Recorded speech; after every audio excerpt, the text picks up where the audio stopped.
So we're finally getting a new Marvel Legends Build-A-Figure series, and it looks amazing so far. This new wave features folks from the X-Men series and builds together a new version of Nemesis.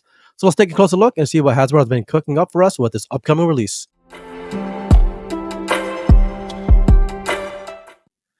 Hey, what's up guys? Welcome back to the channel. So today we'll be diving into the new X-Men figures coming out soon from Hasbro Marvel Legends.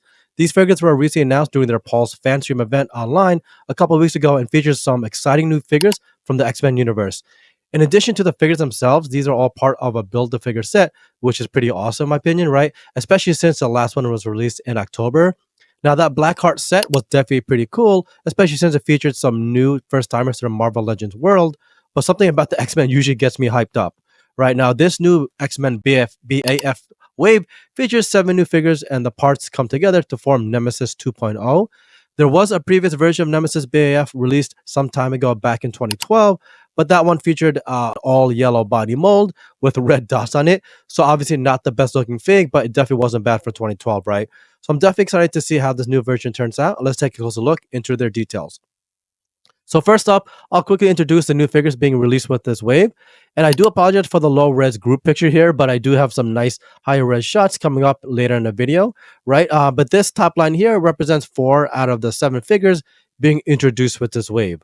First one up is Wolverine. This one features Logan rocking his modern black outfit, which is not related to the X-Force, but it is a modern black one, which looks pretty awesome so far.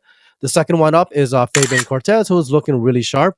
I do see some nice accessories so far, which we'll take a closer look at shortly. Third one up is Husk. She's relatively a low popular X-Men character in my opinion, but it's good to see that she's getting into this wave. And fourth up is Gambit, rocking his blue Age of Apocalypse costume. All looking pretty solid so far from a Windows-based packaging standpoint, and I'm definitely liking Cortez so far out of this group, right? 4. Next up features 3 more characters. The first one is Nightcrawler in his X-Force costume, and he's looking pretty amazing so far, right? And definitely can't wait to get my hands on him. Second one features Marrow, who's a member of the Warlocks, right? So another not so popular character from the X universe, a little more popular than Husk in my opinion, and it's just cool that Hasbro is adding her in. And last but not least, it's the fearless leader himself, Cyclops. But this time around, he's rocking his classic X-Factor costume. So can't wait to get my hands on this version of Psych as well. And generally speaking, these all look pretty good so far. But let's dive more into the individual figures themselves. So first up, we'll take a closer look at the X-Men leader, or in this case, X-Factor leader, Cyclops. Now, this is a new iteration of Cyclops rocking his X-Factor costume, right? This is when the original 5 X-Men rejoined together following the return of Jean Grey in the comics. They decided to run as a new team under a new name and banner, which again eventually changed when Havoc took over, right? Now this figure is looking pretty sweet so far. First glance, the incredible optic blast accessory just looks amazing. Has great overall length proportion to it, and the large impact at the end blast is like phenomenal, right? Now the figure body looks also pretty good. From what I can see a lot of good articulation there, and really like they can easily move his hand up to his visor. So it looks like he can control it. The paint looks pretty sharp, and the yellow stands out really well, and it looks like it's been applied nice and evenly throughout his body.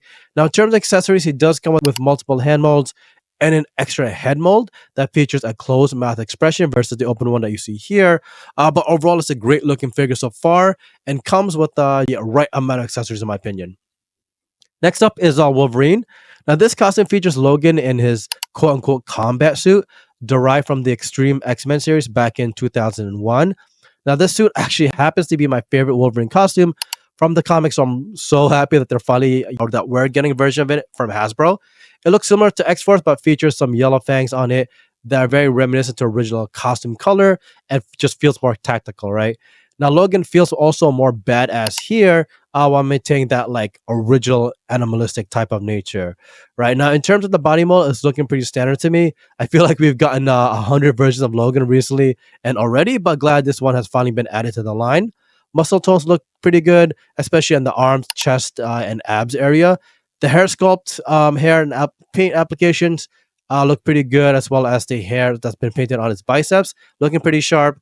The claws also look really done well and has pretty good, nice, clean, symmetrical look to them, and doesn't look like it feels gummy at all, which is good. Now, what's interesting is I don't believe this comes with a Nemesis BAF part. It does come with multiple hand sculpts, but no other accessories, which I do find somewhat interesting. Nevertheless, glad we're finally getting this version of Wolverine, and hopefully it doesn't disappoint in my hands, right, or any of our hands, right. Now, next one up is Mr. Kurt Wagner, aka Nightcrawler. This one features Kurt in his first iteration of the X-Force costume. He's looking really sweet so far and really like how his head sculpt and hair came out. His hair sculpt looks good along with the ears and fangs that they put on him, which are really on point. The paint applications also look pretty good in terms of like that nice shade of gray used throughout the costume that blends in really well with the black. I'm also really liking the blue on his face as well as tail because it stands out really well and you know exactly who it is even from afar, right? In terms of accessories, he does come with a pair of swappable hand molds along with just one sword. And I feel like he should have probably come with a pair of two swords just because it feels more complete like that. And possibly consider if they do like a version 2.0 of this or something of Nightcrawler in the future, maybe add or make his tail so he can actually hold the sword, which would be pretty awesome, right? In my opinion. Otherwise, really solid figure so far and probably worth the pickup for me. Next up, we have Gambit. So this version of Gambit features Remy in his Age of Apocalypse outfit. It's not my favorite, outfit for sure. And like his classic purple armored look, which is my favorite. But this is it's good to see that this variation has been added to the line. In terms of the body mold, there seems to be a lot to it. Good sculpting on the arms and boots, especially the elevated cuts that you see there. Right. Muscle facial tone looks good. Doesn't quite feel like Gambit to me though in terms of his facial expressions, but pretty close, right? I do like how the hair came out though, and part of his head sculpts that feel a little more accurate to me. The costume features some rich blue coloring to it, along with that red cape that stand out really good. In terms of accessories, he does come with extra pair of hand molds and his bow staff. So no kinetic energy effects at all, or other accessories other than those two. It's not really the worst set, but definitely not the best. It maybe could have come with one, maybe connectly charged card, right? Next up, we have one of the lesser known characters from the X-Men universe, Marrow. Not really a lesser known, just not as popular, right? Now, she is actually a member of the Morlocks from the X-Men storyline, so it's cool to see we're getting some more of these folks added to the mix. Now, what's interesting is just the level of detail with her Marrow accessories. She has these appendages on the back, which look like are a total of six. Some are also added to her chest, bust area, the ones on her knees, and of course the sword, right? All of these look really good in terms of the sculpting, the paint applications. There's a lot of small details and cuts into the molding that have these looking really good and like lifelike, right? So really great job on the bone marrow accessories by Hasbro. In terms of the body mold, looks pretty solid so far. You can see that she has some good action articulation here, along with the leg and arm rotation. The ab crunch though might be a question because it looks like she may not have none. But we'll have to see when she's in hands. Otherwise, she looks pretty nice addition to this wave, right? Next one up is Husk. Now, Husk to me is an interesting choice just because I don't know too much about her nor hear a lot about this character, right? But in the comics, she's actually the younger sister of Cannonball, so there is some lore connection to her, and not just some random X-Men character, at least, right? Her mutant power allows her to actually change her physical form by shedding her skin, so it's really fitting to see some accessories that Hasbro's included in her set. The accessory is definitely solid and features like an extra head mold as well as skull mold, right? The skull was an interesting choice because I'm not too again familiar with the character, but I guess they want to like give you a closer look at her power set when she's changing so that you can see the skull, which is pretty interesting, right? Otherwise, the added skin accessory from her face that you can see here removing is pretty cool, but feels kind of strange to me as a mutant power. But the character figure itself came out really well. Applications used throughout the body is pretty solid. But although the red color does feel a little flat at times, looks pretty good. So pretty decent figure overall. But I'll just probably pick her up just for the Nemesis BAF part, if I'm being honest, right? Last up from the 7-figure wave is Fabian Cortez. Now, I believe this is the first iteration of Cortez from Hasbro Marvel Legends, so it's good to see that we get our first iteration of him here.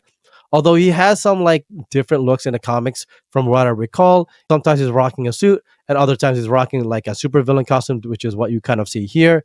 He features some really good details throughout the costume as well. Has that like large purple cape along with those like shoulder and strap armor, which looks really good and stands out well.